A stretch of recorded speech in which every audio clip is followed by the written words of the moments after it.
Hello, Professor Carls. It's been a long time since I last contacted you. About 8 years now. Wow. It feels like just yesterday when I was talking about what I would do with my life and the path that I wanted to take. I'm thankful I took your course to identify my purpose in life so that I could better choose what it was I was going to be doing as a career. Excuse me.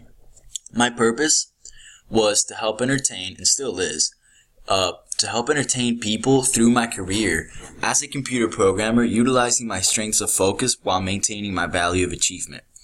My purpose is related to my values because I like to entertain others, and so I feel that by being a computer programmer, I could accomplish my goal of entertaining others by making programs that help people, and having fun. And if I see that people are having fun and having a good time, then my values will be reflected positively in the way I feel because I value achievement. The general purpose statement helps me understand what career I needed to choose because I realized that by honing my passion for computer programming and the desire to entertain, I could, do that by doing both if I were to develop games or programs that entertain. So, my career pathway consisted of first graduating from Valencia College. Actually, no. What I'm about to talk about right now is my academic pathway. So, first of all, I graduated from Valencia College with my Associates in Arts degree in computer science. And then I continued to the University of Florida to acquire my bachelor's degree in computer science. I selected University of Florida because I was still in high school when I was working on my AA degree in Valencia. And so my chances of getting a scholarship for that school were higher than that of a university that would have been out of state.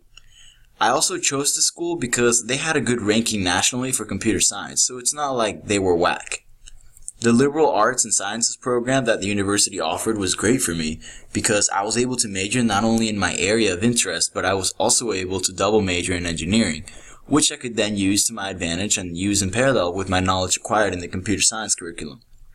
By doing this, I was a more valuable applicant when applying to employers.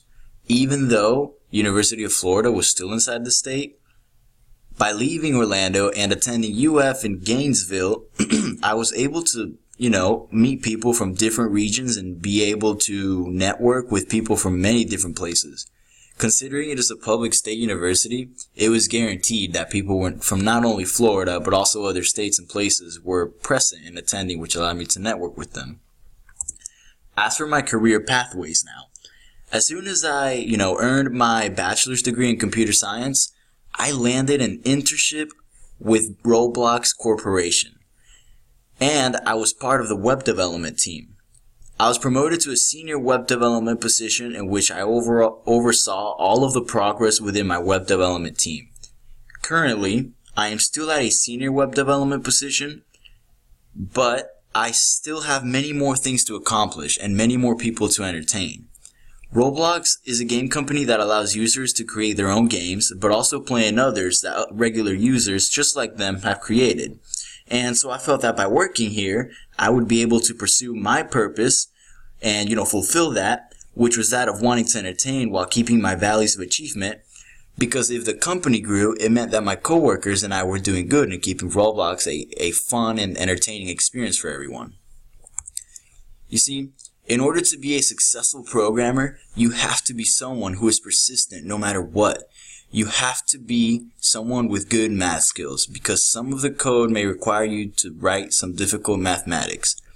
You must also have good reasoning skills and critical thinking because you need to find out what is the best and simplest way to get the code to do what it is that you want it to do while using the least amount of memory space possible. That requires thinking. Like, you have to know your stuff well. You have to be prepared too.